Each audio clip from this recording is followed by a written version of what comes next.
Hello my dear students. Today we are going to discuss about toroid या कुछ लोग इसे टोरॉइडल सोलेनॉइड के नाम से भी जानते हैं। क्या करने जा रहे हैं हम लोग? टोरॉइड की वजह से मैग्नेटिक फील्ड, उसके फ्री स्पेस अंदर और बाहर सब जगह कैलकुलेट करेंगे। यह काफी छोटा लेक्चर होने वाला है। टोरॉइड की पढ़ाई करेंगे, उसके बाद एक दो सवाल लगाएंगे, दैट्स ऑल। मैग्नेटिक फोर्स के लिए मैं बिल्कुल एक नया और फ्रेश लेक्चर बनाना चाहता हूं, जिससे फील्ड कंप्लीट हो जाए, उसके बाद फोर्स का separate lecture. Okay, so let's start. Toroid या कुछ लोग इसे टोरॉइडल सोलेनॉइड के नाम से भी जानते हैं। क्या होता है टोरॉइड? टोरॉइड को समझने से पहले मैं आपको एक बार सोलेनॉइड को याद दिला देता हूं।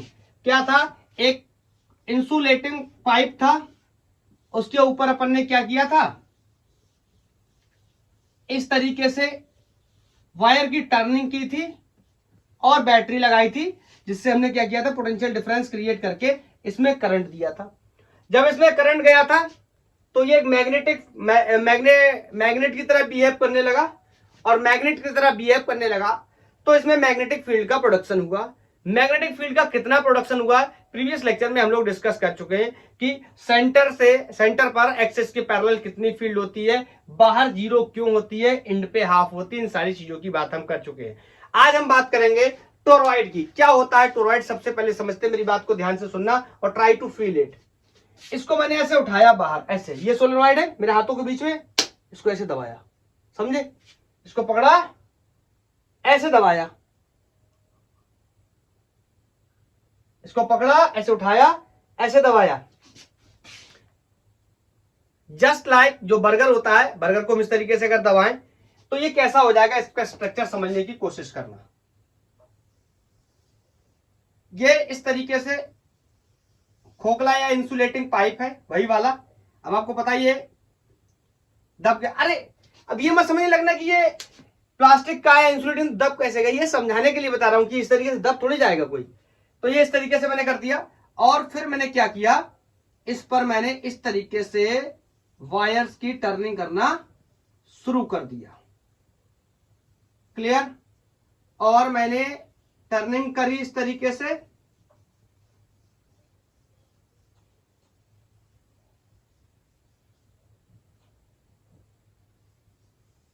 और ये बनके तैयार हो गया टोरॉइड।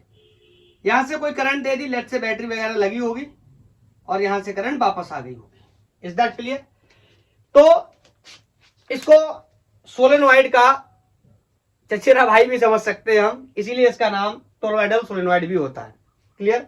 अब बड़ा सवाल यह है कि इसमें दो रेडियस हो गए। कैसे? एक इस सेंटर से यहां तक की डिस्टेंस R1 रेडियस,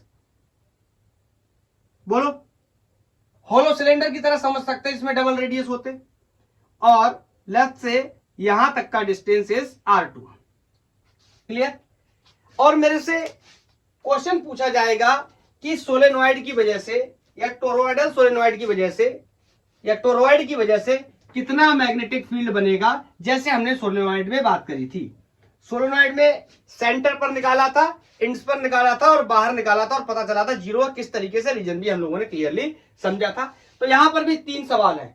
तीन सवाल क्या है कि इसके अंदर ये जो फ्री स्पेस है, इसमें कितना मैग्नेटिक फील्ड होगा, इसके बाहर ये जो स्पेस है बाहर, इसमें कितना मैग्नेटिक फील्ड होगा, और एक कोई पॉइंट लेट से यहां कहीं बीच में कंसीडर कर लेते हैं, ये जो टोरॉइड है इसकी दोनों रेडियस के बीच में यहां कहीं पर कितना मैग्नेटिक फील्ड होगा। ये तीन क्वेश्चंस हमें सॉल्व करने हैं, और यहां पर मैग्नेटिक फील्ड का कैलकुलेशन करना है। And everybody knows we will discuss, we will calculate the value of the magnetic field in free space inside the solenoid, inside the toroid or outside the toroid by the help of Ampere circuit law. So let's discuss.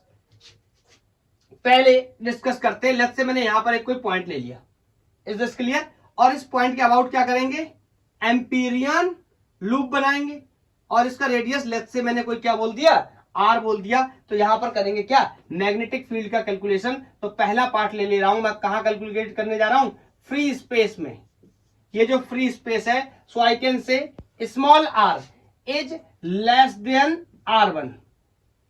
R2 से नहीं लिख रहा हूं, R2 से तो वैसे ही less than हो गया, जब R1 से ही कोई छोटा है तो ऑफकोर्स R2 से छोटा ही होगा। तो मतलब कहां की बात हो रही है, फ्री स्पेस की बात हो रही है, using Ampere circuit law. Clear? Line integral of B dot DL will be equal to mu naught times of enclose current.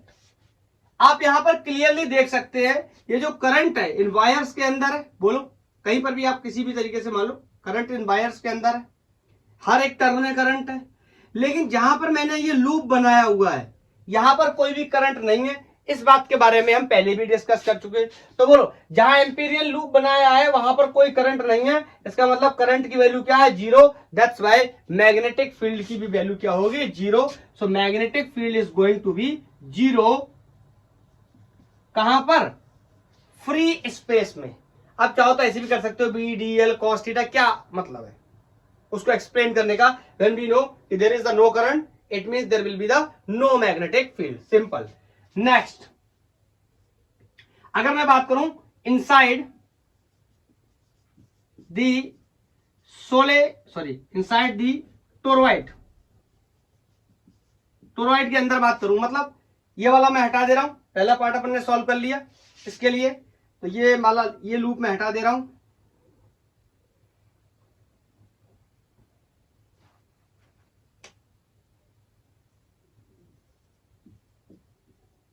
ठीक है, अब मैं ले रहा हूं लेफ्ट से, ये वाला पॉइंट मैंने ले रखा है, यही पॉइंट ले रहा हूं। तो बोलो इसके अक्रॉस क्या करेंगे, एम्पीरियन लूप बनाएंगे इस तरीके से। बोलो ये मैंने एम्पीरियन लूप बनाया। अब ध्यान से सुनना, इसका रेडियस कोई क्या होगा, लेट्स से यहां से बनाता हूं, और ये मैंने R रेडियस रख लिया। ठीक है, ये जो R रेडियस है ये R1 से बड़ा है, क्लियरली दिखाई दे रहा है, बीच में R1 से बड़ा है, और R2 से क्या है, छोटा। मतलब ये इन दोनों के कहीं इन बिटवीन है, या मिड में भी कह सकते हैं। आगे चल के मैं बताऊंगा कि R को हम कैसे फाइंड आउट कर सकते हैं। ओके, तो यहां पर मैं क्या करने चला, using Ampere circuit law. Ampere circuit law का यूज करके क्या करेंगे, कैलकुलेट करेंगे line integral of B dot DL vector will be equal to mu naught times of I enclose. जहां पर मैंने एम्पीरियन लूप बनाया है वहां पर करंट क्या है, मौजूद है। तो इस कंडीशन में हम ये नहीं कह सकते कि यहां पर मैग्नेटिक फील्ड क्या होगा, जीरो होगा, क्योंकि करंट बना हुआ है। बाकी के रीजन्स को भी फाइंड आउट करने की कोशिश करते हैं। इस एम्पीरियन लूप को मैं आपको एक बार बाहर निकाल के दिखा देता हूं, like this is the radius R। बताओ, अब यहां पर इतना आसान तो है नहीं मैग्नेटिक फील्ड के डायरेक्शन को समझना। क्यों, क्योंकि यहां पर कोई इस तरीके से स्ट्रेट वायर नहीं है। यहां पर प्रॉब्लम क्या है, वायर्स में इस तरीके से टर्निंग की हुई है, तो कहीं पर करंट अंदर घुस रहा होगा और कहीं पर करंट बाहर निकल रहा होगा। हर एक टर्न में यही कहानी होगी, एक बार अंदर एक बार करंट बाहर। तो मैं आपको बता दे रहा हूं, अब इतनी बात को ज्यादा कॉम्प्लेक्स करने के बजाय अगर सिंपली समझेंगे, इस DL वेक्टर की वजह से मैग्नेटिक फील्ड टेंजेंशियल ही होगा। ये बात मैंने आपको तब बताई थी जब मैंने एम्पीरियन लूप के बारे में बताया था, या एम्पीरियन सर्किट लॉ के बारे में बताया था। मैंने कहा ये लॉ तभी बेहतरीन तरीके से यूजफुल होगा हमारे लिए जब magnetic field vector is tangential to the Amperian loop and the DL segment या current element and magnetic field vector are parallel to each other. मैंने एक शब्द गलत बोल दिया, करंट एलिमेंट नहीं, यहां पर मैं किसकी बात कर सकता हूं, सिर्फ DL सेगमेंट की बात कर सकता हूं। So I can say this is going to be BDL cos 0 because both are parallel to each other, so this is going to be mu naught times of I। बोलो मैंने लिख दिया, यहां पर करंट मैंने कितना मान के रखा है, I मान के रखा है। बोलो आपको पता है ये सारी जगह से रेडियस की वैल्यू क्या है, सेम है, और करंट भी इस पूरे टोरॉइड में सेम है, तो मैग्नेटिक फील्ड भी क्या होगा, सेम होगा। It means I can say magnetic field will be constant here, so we can say this will comes out from the integration and this will remain DL inside the integration is going to be mu naught times of I। Is that clear? अब मैं ऊपर solve करने जा रहा हूं, शायद नीचे visibility नहीं होगी। बताओ अब क्या करेंगे, डीएल का इंटीग्रेशन करेंगे, बाकी चीजों के बारे में डिस्कस कर लेंगे। तो यहां से ध्यान से समझना, बी बोलो, इस डीएल का इंटीग्रेशन करूंगा कितना हो जाएगा, ये डीएल ये डीएल ये डीएल ये डीएल ये डीएल ये डीएल, सारे डीएल को जोड़ूंगा, this is going to be 2 pi R. Is that clear? And R is the of course the radius of Amperian loop is going to be mu naught I. So the value of the magnetic field is going to be mu naught I upon 2 pi r. Remember this is not the exact result जो आप यहां देखने आए हैं या पढ़ने आए हैं। मैं यहां पर आपको कुछ बातें बताता हूं, अगर आप ध्यान से समझने की कोशिश करेंगे, this is the magnetic field due to the one turn. ऐसे देखो, इसमें बहुत सारे छल्ले बने हुए हैं, बोलो इस तरीके से बहुत सारी टर्निंग की हुई है, लेकिन this is the due to the one turning. तो मैं यहां पर मेंशन कर रहा हूं, this is the magnetic field due to one turn, एक टर्न की वजह से। लेकिन यहां पर तो बहुत सारे टर्न्स हैं, इसको नोट कर लिया। बताओ कितने टर्न्स हैं, मान लेते हैं यहां कहीं कुछ n टर्न्स हैं, कोई ना कोई मैथमेटिकल नंबर होगा, 100 200 500 1000 2000 बोलो। तो मैं बोल देता हूं, अगर मैं कैलकुलेट करने जा रहा हूं फॉर n टर्न्स, अगर टोटल नंबर ऑफ टर्न्स कितने n, so I can say b is going to be mu naught i upon 2 pi r।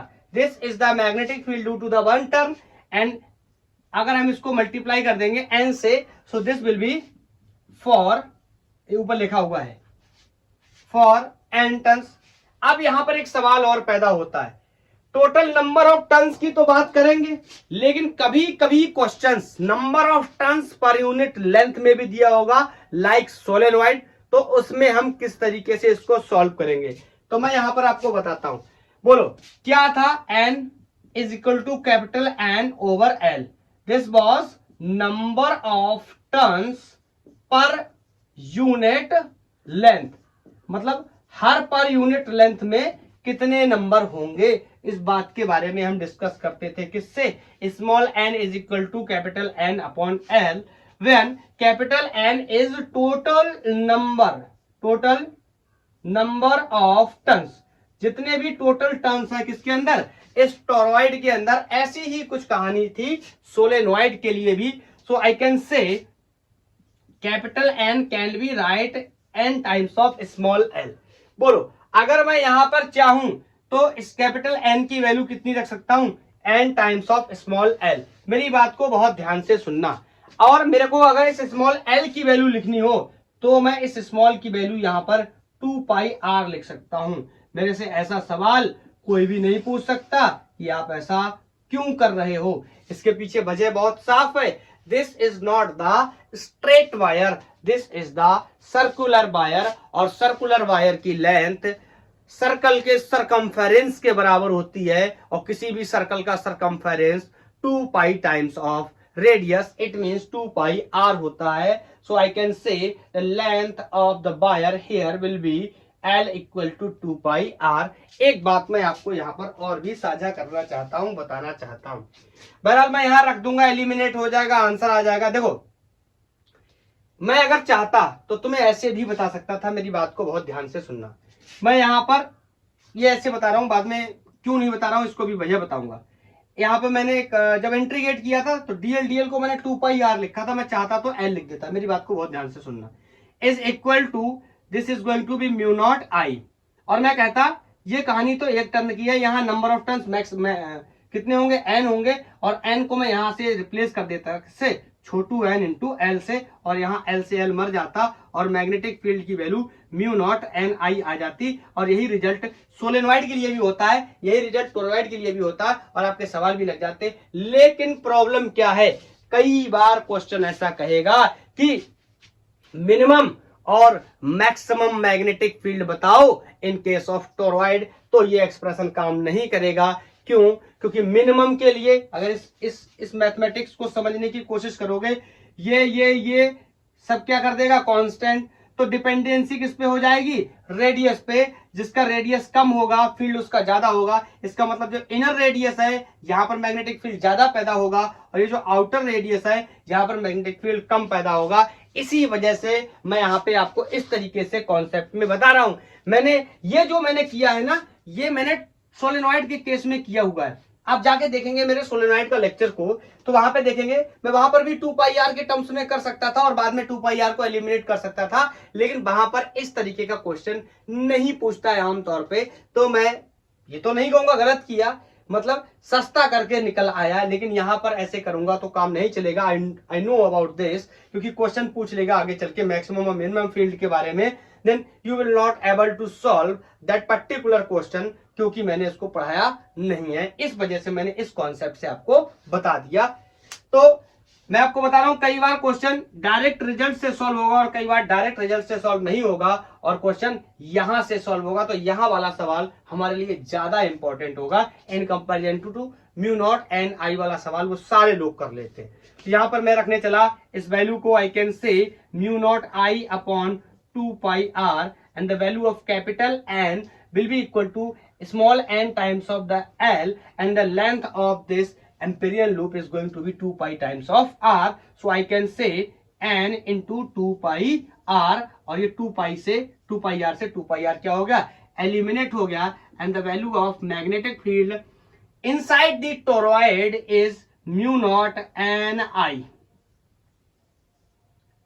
और यही रिजल्ट किसमें आया था, यही रिजल्ट आया था सोलेनॉइड के केस में, इसीलिए इसका नाम टोरॉइडल सोलेनॉइड भी है, या सोलेनॉइड का चचेरा भाई भी कह सकते हैं अभी। बोलो, लेकिन इंपॉर्टेंट बात क्या है, कई बार क्वेश्चन यहां से सॉल्व होगा। आप देखोगे कि मैं एक क्वेश्चन लगवाऊंगा और इसी कॉन्सेप्ट बेस्ड लगवाऊंगा, इस पे नहीं लगवाऊंगा, क्योंकि इस पे मैंने सोलेनॉइड में बहुत सारे सवाल लगवा रखे। आप जाके देखोगे इस एन की वैल्यू क्या है, number of turns per unit length है, बहुत सारे सवाल मैंने लगवाए। तो टोरॉइड के करो या सोलेनॉइड के करो, एक ही बात होगी इस एक्सप्रेशन पे बेस्ड, लेकिन इस एक्सप्रेशन पे बेस्ड एक ही बात नहीं होगी। तो अब इस पे कराऊंगा। हाँ, मैं आपको यहाँ पर एक बात और भी बताना चाहता हूं।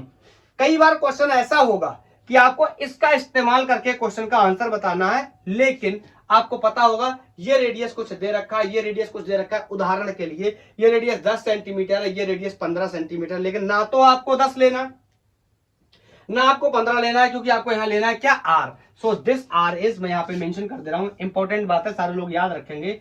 This is the average radius. Is that clear? This is not the exact radius, ये आर क्या है, एवरेज रेडियस है। और किन्हीं भी दो कांस्टेंट वैल्यू का एवरेज निकालना या मीन निकालना हमारे लिए बहुत ही आसान है। इन दोनों को जोड़ेंगे और 2 से क्या कर देंगे, डिवाइड कर देंगे। This is the simple average of 2 constant values. कैसे निकालते हैं हम एवरेज? तो अगर क्वेश्चन कहा जाएगा कि इसका, जैसे बोल दिया उसने 200 टर्म्स है टोटल, करंट 12 एम्पियर ऐसा कुछ बोल दिया, और उसका रेडियस देगा नहीं, ये वाला रेडियस नहीं देगा, कहेगा ये 10 है ये 15 है, तो आपको 10 और 15 को जोड़ के 2 से डिवाइड करना पड़ेगा, 25/2 12.5 से आंसर आएगा। Is that clear? मैं अभी से यहां पर आपको हिंट कर दे रहा हूं ताकि आप इस क्वेश्चन में फंसे ना। इस क्वेश्चन में कोई भी नहीं फंसेगा जो मेरा सोलेनॉइड का लेक्चर पहले से देख के आया है, और सारे क्वेश्चन इससे सॉल्व कर लेगा। प्रॉब्लम कहां आएगी, यहां पर आएगी। तो जो प्रॉब्लम आएगी वो समझ गए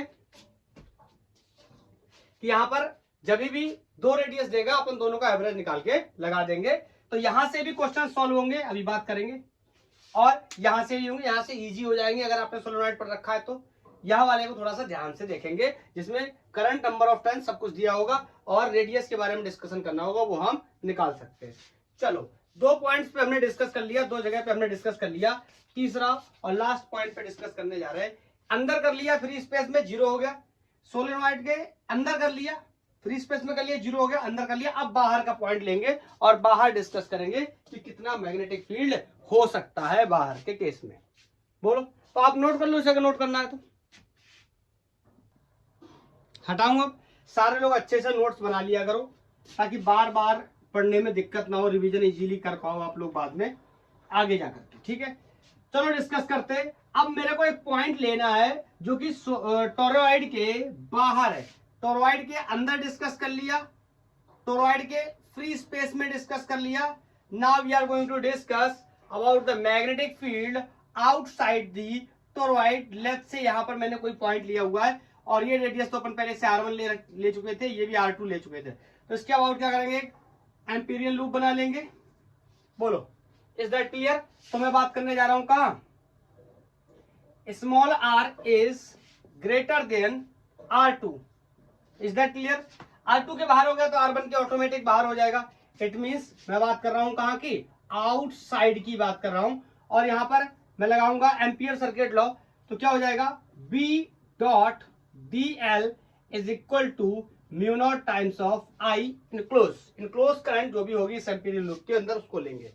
बोलो, अभी ध्यान से सुनना, मैं यहां निकालने जाऊंगा, this will be constant Amperian loop tangential, this is angle will be 0, BDL cos 0 बाहर निकालूंगा, B बाहर आ जाएगा, DL विल बी 2 पाई। इसका रेडियस तो मानना भूल गए, इसका रेडियस स्मॉल r मान लिया।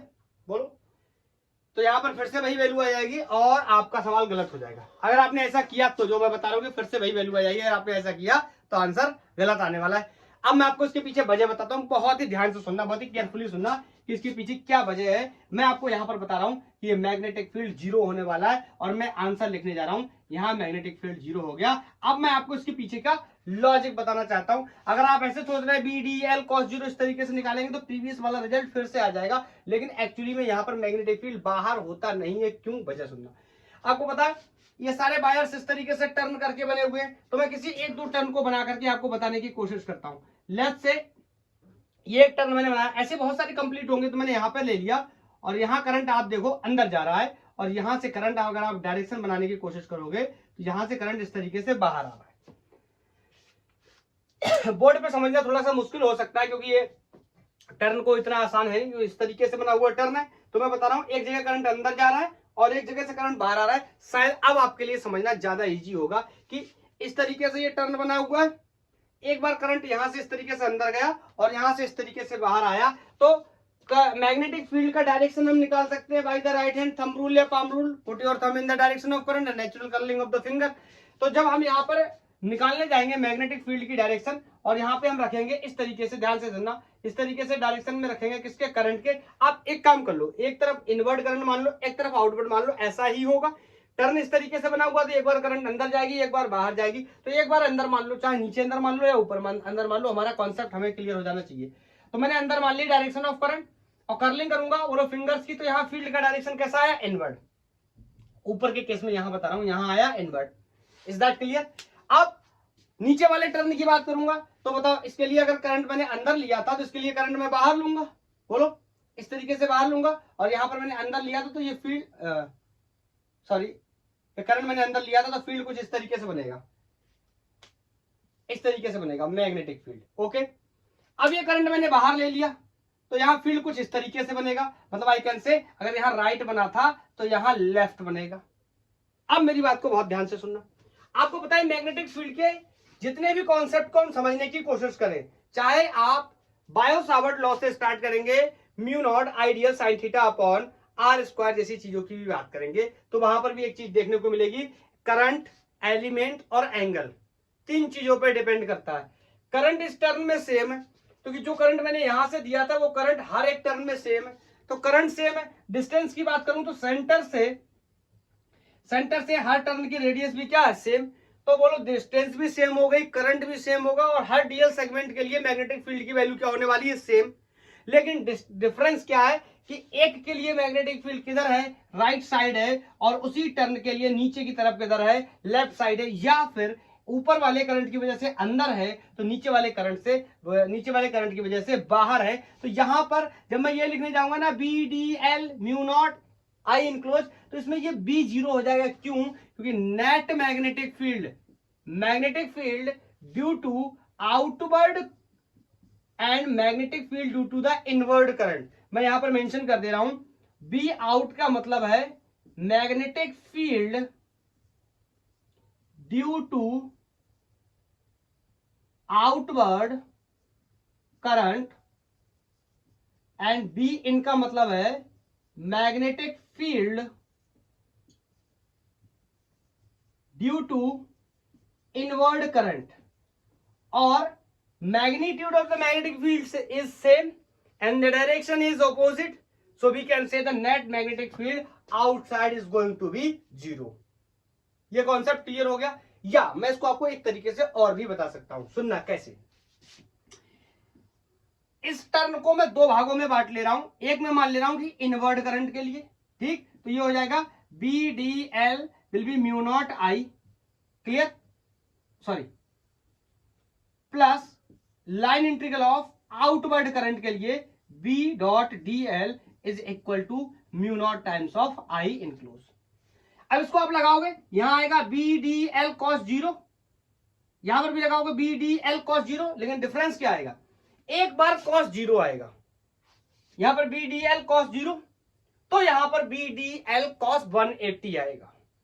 एक बार करंट एलिमेंट की और मैग्नेटिक फील्ड की डायरेक्शन सेम होगी, एक बार करंट एलिमेंट और मैग्नेटिक फील्ड की डायरेक्शन अपोजिट होगी, मतलब एंगल 180 डिग्री होगा। और आपको पता है कॉस 180 कितना होता है, -1 होता है। तो एक इसमें से क्या आ जाएगा माइनस का, और दूसरा इसमें से क्या आ जाएगा प्लस का। मैग्नीट्यूड सेम होगा, वैल्यू सेम होगी, तो रिजल्ट फिर से क्या हो जाएगा 0। आई थिंक मैं अपनी बात को पूरी तरीके से समझा पाया।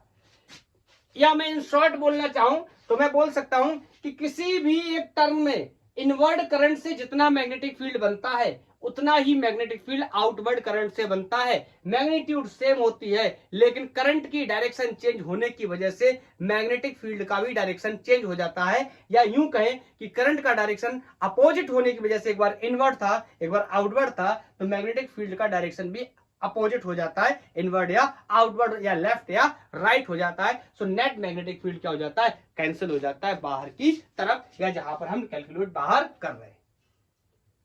अगर ये स्ट्रेट वायर होता तो यहां पर मैग्नेटिक फील्ड बनता। जैसे हम एम्पियर सर्किट लॉ में बहुत सारे डेरिवेशन करके आए, आई थिंक यहां पर आप मेरी बात को समझ आए। ये टर्निंग की वजह से ऐसा हुआ है।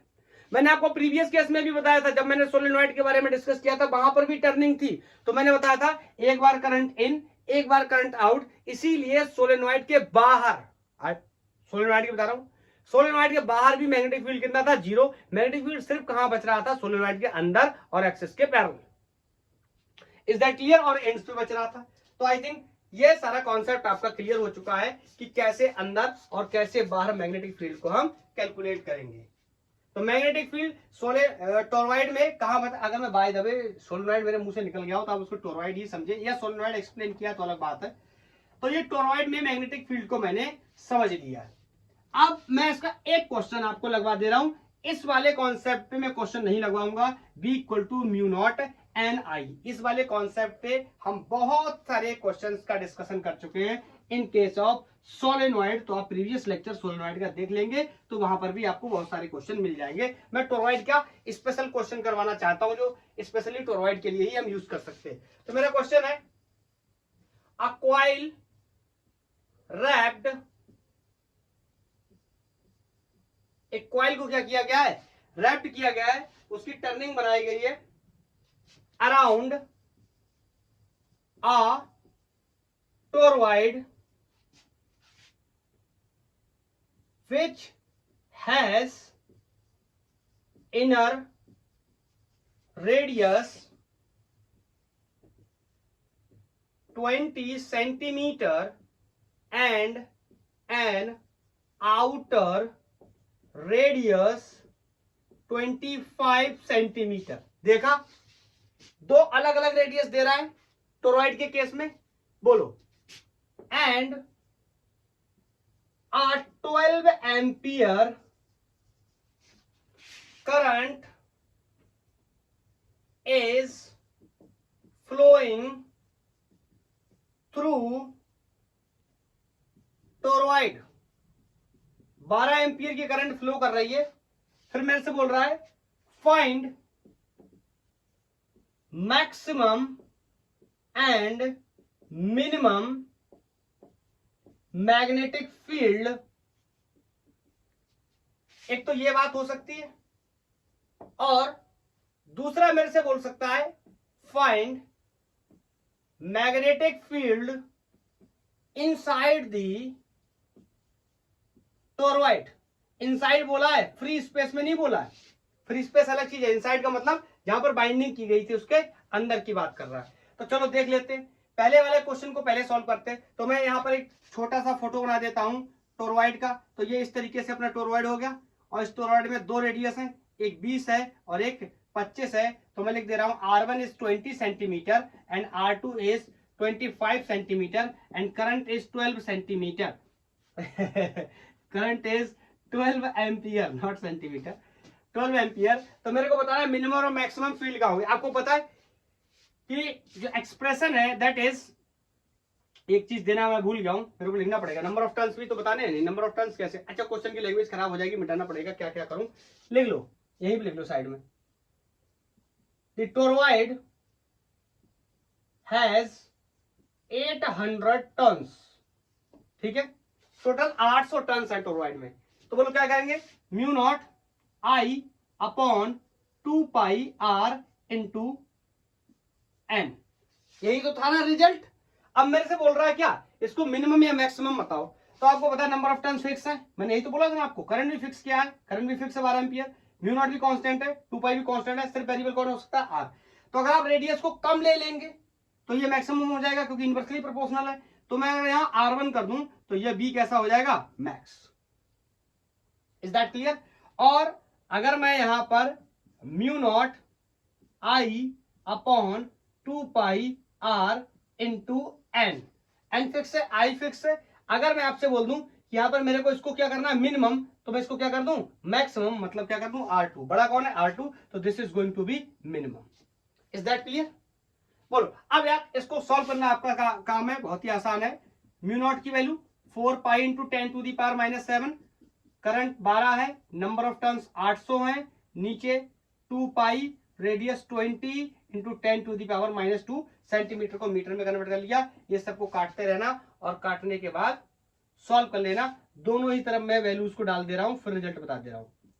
4 pi into 10 to the power -7, 12 into 800 over 2 pi, R2 is 25 into 10 to the power -2।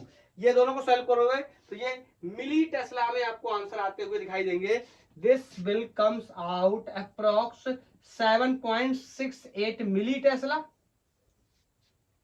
और ये जो मैक्सिमम मैग्नेटिक फील्ड होगा ये भी मिली टेस्ला में ही आने वाला है और इसकी वैल्यू होगी 9.6 मिली टेस्ला। Is that clear. तो ये हो गया मैक्सिमम मैग्नेटिक फील्ड, ये हो गया मिनिमम मैग्नेटिक फील्ड। आप देख रहे हो एक टोरॉइड के दो अलग अलग रेडियस की वजह से अलग अलग मैग्नेटिक फील्ड आया। Is that clear. तो पहला पार्ट तो अपन ने क्या कर लिया, सॉल्व कर लिया। और अगर मैं बात करूं दूसरे पार्ट की तो वो भी मेरे लिए बहुत ही आसान होने वाला है, जिसमें मेरे को क्या बताना है कि टोरॉइड के अंदर कितना मैग्नेटिक फील्ड है। तो टोरॉइड के अंदर के मैग्नेटिक फील्ड को निकालने के लिए मैं फिर से इसी एक्सप्रेशन, बेसिक एक्सप्रेशन का यूज कर सकता हूं, और this will be mu naught I upon 2 pi r into n. Is that clear? सब कुछ पता है मेरे को, इसको आप रख लेना और मेरे को सॉल्व करके बता देना। बस यहां पर ध्यान रखने वाली बात क्या है कि मैं r को क्या रखूंगा, that is going to be R1 plus R2 by 2, और दिस विल बी, बोलो कितना है, एक 25 और एक 20 है, 45/2। 45 का मतलब 22.5 सेंटीमीटर रख देना बस यहाँ आर की वैल्यू, और कैलकुलेट कर लेना, आंसर आ जाएगा। बोलो। और बाकी इस कॉन्सेप्ट पे बेस्ड जो क्वेश्चंस होंगे, कौन से कॉन्सेप्ट पे, B equal to mu naught N small N I, where N is number of turns per unit length. कैसे पहचानते हैं मैंने आपको बताया भी है। अगर नंबर्स में यूनिट लगा हुआ है जैसे 800 टन पर मीटर, इसका मतलब ये स्मॉल एन है, और यूनिट लगा हुआ नहीं है इसका मतलब ये क्या है, कैपिटल एन है। अगर आप और डिटेलिंग से इसके क्वेश्चंस को समझना चाहते हैं या लगाना चाहते हैं तो आप जस्ट प्रीवियस वाला लेक्चर सोलेनॉइड का देख लीजिए, सारे आंसर आपके या सारे डाउट आपके क्लियर हो जाएंगे। Is that clear. तो टोरॉइड की कहानी यहीं पे समाप्त होती है। इस तरीके से बेचारा टोरॉइड खत्म हो गया। नेक्स्ट लेक्चर में हम लोग डिस्कस करेंगे मैग्नेटिक फोर्स के बारे में। मैग्नेटिक फील्ड के कॉन्सेप्ट को हमने क्लियर कर लिया in case of current carrying conductor. जितने भी लेक्चर आपने देखे थ्रू आउट, हम वायर, रिंग के एक्सेस या रिंग के सेंटर या half ring, semi ring, quarter ring, quadrant, इन वजह सब की वजह से हम मैग्नेटिक फील्ड निकाल चुके हैं। नेक्स्ट लेक्चर हमारा जो होने वाला है वो मैग्नेटिक फील्ड निकालेंगे हम एक चार्ज की वजह से, जो चार्ज मूव कर रहा होगा उसकी वजह से कितना मैग्नेटिक फील्ड बनेगा और कैसे उस चार्ज पे फोर्स लगेगा, एक मैग्नेटिक फील्ड में, और कितना क्या उसकी ट्रैजेक्टरी होगी, क्या वेरियस पैरामीटर्स होंगे, उनके बारे में हम नेक्स्ट लेक्चर में डिस्कस करेंगे। फर्स्ट टॉपिक स्टार्ट करेंगे मैग्नेटिक फोर्स। तो आज के लिए इतना ही। थैंक यू, धन्यवाद। पढ़ाई करते रहिए।